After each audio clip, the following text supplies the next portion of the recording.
Bonjour chers apprenants, nous allons voir dans ce cours comment paramétrer le classeur. Donc nous allons retourner dans Excel et là nous avons un classeur ouvert et dans ce classeur nous avons des feuilles et la feuille alpha contient des données. Donc comment d'abord voir la mise en page. Donc comment faire la mise en page. Donc pour gérer la mise en page, dans une vidéo, dans le cours précédent, nous avions vu déjà l'environnement d'Excel.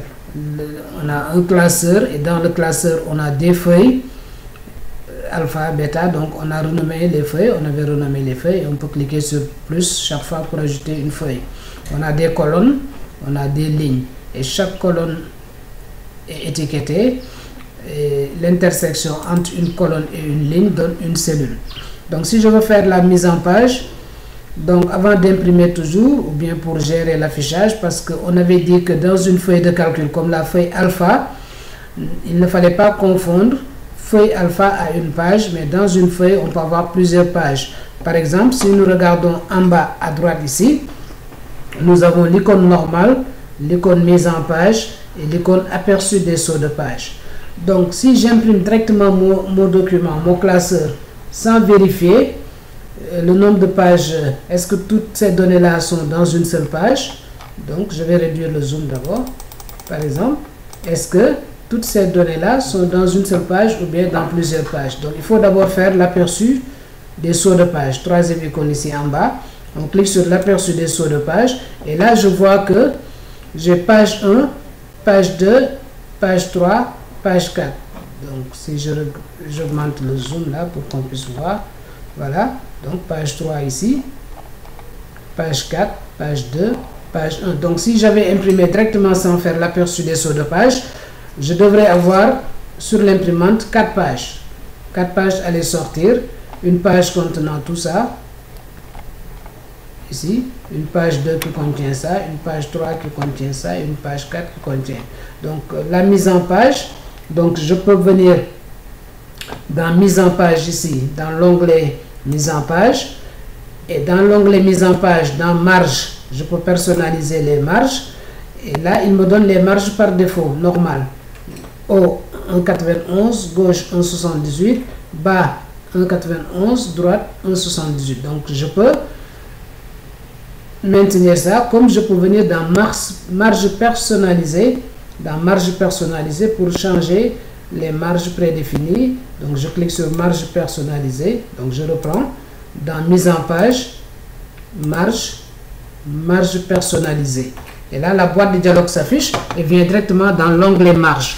Et dans l'onglet marge ici, je peux lui dire par exemple gauche, au lieu de 1,8, je réduis un peu à 1,3. Là également droite 1,3 et j'essaie de voir l'aperçu d'abord, comment sera la feuille de calcul avant impression. Et là je vois que j'ai toujours page 1 et en bas je vois page 1 de 2. Donc ça veut dire qu'il y a une deuxième page. Si je clique sur la flèche descendante, j'ai une deuxième page qui contient payer-le. Donc il faut que j'ajuste encore. Donc je reviens précédent. Je retourne sur mise en page, marge personnalisée. Donc là, je vois dans l'aperçu que à droite, c'est bon. À droite, c'est bon. Mais si je descends, je vois qu'il y a payer le page virement ici qui est dans la page 2. Donc, je peux, si je veux, prendre cette barre bleue là et déplacer vers le bas. Comme je peux retourner dans mise en page et essayer de jouer sur la marge basse ici en bas. Donc marge basse, je peux réduire à 1,4 par exemple et faire l'aperçu pour voir. Et là je vois page 1 de 2 toujours, donc ça veut dire qu'il y a une page vide là. Donc je vais essayer de jouer sur la marge haut un peu. Donc marge personnalisée, ici 1,4 aussi, aperçu, voilà, toujours page 1 de 2. Donc il y a une page vide, il faut revenir. Donc pour ce faire ici, donc je peux le gérer ici directement. Donc je peux prendre cette barre bleue là, quand vous pointez vous avez la flèche bifide, on est toujours dans l'aperçu des sauts de page parce que là on est en mode normal. Quand on revient en mode normal, pour revenir dans l'aperçu des sauts de page, ici je clique sur l'icône Voilà, et je prends cette barre bleue là, je déplace en bas. Et là, j'ai une seule page. Comme ça, la page vide qui était là en dessous va disparaître. Et là, je vois que j'ai une seule page, page 1. Donc, si je reviens sur Fichier pour imprimer, imprimer, donc je vois dans l'aperçu que tout est dedans, tout est visible. Donc, si j'imprime, j'aurai une seule page, page 1 de 1. Donc, j'aurai une seule page. Donc, à tout moment, avant d'imprimer, toujours vérifier l'aperçu des sauts de page. Donc, si on revient, ici, au départ, on est en mode normal, avec les données qui sont là. C'est après avoir fait l'aperçu des sauts de page qu'on voit la délimitation des pages. Donc là, on voit la délimitation des pages, ici. Voilà, donc ça veut dire que je peux travailler là, etc. Maintenant, si je veux voir l'aperçu, je clique là, l'aperçu des sauts de page en bas à droite. Et là, je vois, je peux réduire le zoom pour bien voir. Voilà, je vois que je suis dans une seule page et que tout est dedans. Donc, si j'imprime, tout est dedans. Donc, je reviens en mode normal. Pour imprimer ma feuille de calcul, les données de ma feuille, je vais sur Fichier. Et dans Fichier, je clique sur Imprimer. Il me demande de choisir par défaut. Si c'est notre ordinateur, l'imprimante par défaut est activée automatiquement. Il me dit, vous voulez combien de copies? Je veux 2 copies. Je clique là pour dire que je veux imprimer cette page-là 2 fois. Est-ce que je veux imprimer la feuille active qui est là?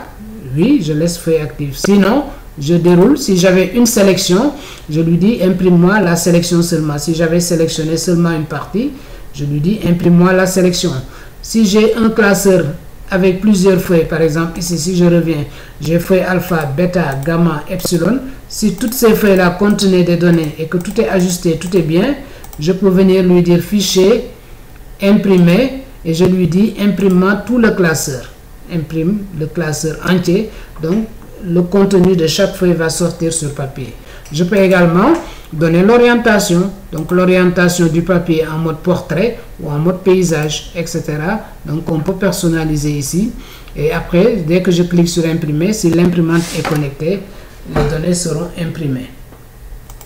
Je peux également ajouter des en-têtes de colonnes, des en-têtes de page et pied de page. Par exemple, si je retourne dans l'aperçu, ici, je vois qu'il n'y a pas d'en-tête. Si je voulais mettre ici une en-tête, par exemple, établissement Sénégal 2020, en haut, et en bas, je veux mettre l'adresse. Donc, je retourne dans, ici, mise en page, si je veux, mise en page. Voilà. Ici, mise en page, marge, on a vu la marge tout à l'heure, l'orientation quand je veux changer en mode portrait au paysage. Si je veux choisir la taille du document, à 4 par défaut, je peux changer à 5, etc. Donner le format que l'on veut, je peux définir. Maintenant, je veux afficher la boîte de dialogue pour changer l'en-tête et le pied de page. Donc, dans mise en page ici, je clique sur le lanceur de boîte de dialogue qui est là, à droite, toujours dans l'onglet mise en page. En dessous, la ligne mise en page, je clique sur le lanceur de boîte de dialogue, cette flèche-là, qui va afficher la boîte de dialogue mise en page. Et cette boîte de dialogue mise en page, je viens sur l'onglet en-tête et pied de page. En-tête personnalisée, je clique. Et là, à gauche, je viens ce que je veux mettre dans l'en-tête, par exemple, établissement Sénégal. Voilà. À droite, je veux qu'il mette 2020, année 2020. Voilà. Et je mets OK. Maintenant, le pied de page en bas. Je clique sur pied de page. Il me dit, est-ce que tu veux mettre ça à gauche, au milieu ou à droite? Je veux mettre ça à gauche. L'adresse, c'est Dakar, rue 20, Médina. Voilà. Donc, je mets OK. Là aussi, je mets OK. Voilà. Si je fais l'aperçu dans Imprimer, par exemple, fichier Imprimer, comme je peux faire l'aperçu dans la boîte de dialogue directement. Donc, Imprimer. Et là, je vois l'en-tête, établissement Sénégal, année 2020. En bas, je vois Dakar, rue 20, Médina. Donc, on peut aussi, dans la boîte de mise en page, dans la boîte de dialogue mise en page, personnaliser l'en-tête de page, le pied de page avant d'imprimer. Donc, pour rappel, ici, on vient dans mise en page. on affiche la boîte de dialogue mise en page, parce que là, il affiche directement marge, orientation, taille, zone d'impression et autres. Mais je peux afficher la boîte de dialogue pour avoir plusieurs options. Et pour afficher la boîte de dialogue mise en page, on clique sur le lanceur de boîte de dialogue qui est là. La boîte de dialogue s'affiche. Il y a page si on veut configurer la page, marge si on veut configurer les marges, en-tête et pied de page pour donner l'en-tête de page comme on a fait tout à l'heure, ou pour modifier. On peut modifier. Ou bien le pied de page pour ajouter pied de page et autres. Et je mets OK. Là aussi, je peux passer par là pour voir l'aperçu au lieu d'aller directement dans l'impression. Donc, aperçu, il nous donne l'aperçu. OK. Et là, je peux sortir pour revenir en mode normal de mon document. Toujours également, on peut, dans notre feuille de calcul, ajouter une image d'arrière-plan. Par exemple, toujours dans mise en page, là c'est l'onglet accueil, l'onglet insertion, l'onglet mise en page, arrière-plan. Si je clique sur arrière-plan, il me demande d'aller choisir une image. Par exemple, on peut aller chercher image à partir de notre ordinateur, à partir de Internet. OK. Donc là, à partir de Internet, par exemple, on va essayer de chercher verdure. Je vais mettre nature. Voilà. Donc si on a une connexion Internet, il va rechercher des images de nature. Et là, on choisit l'image qui nous intéresse. Voilà. On double-clique dessus. Et l'image sera insérée en arrière-plan.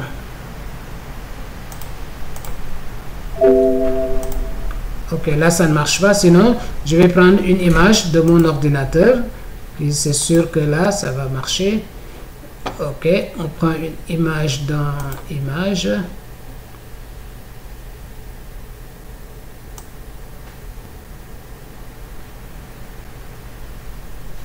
Voilà, je prends le logo de modèle, insérer. Voilà, et l'image sera en arrière-plan derrière, même si c'est pas tellement fameux, mais c'est pour montrer simplement comment ajouter une image en arrière-plan. Donc comment ajouter une image en arrière-plan. Donc voilà la méthode. On va sur arrière-plan et on ajoute. Maintenant, si on veut supprimer l'arrière-plan, toujours on a ici supprimer l'arrière-plan. Donc on peut cliquer sur supprimer l'arrière-plan pour l'effacer. Donc arrière-plan pour ajouter une image, supprimer après pour effacer l'arrière-plan. Donc voilà présenté dans ce cours les paramètres du classeur. Donc à très vite pour la suite.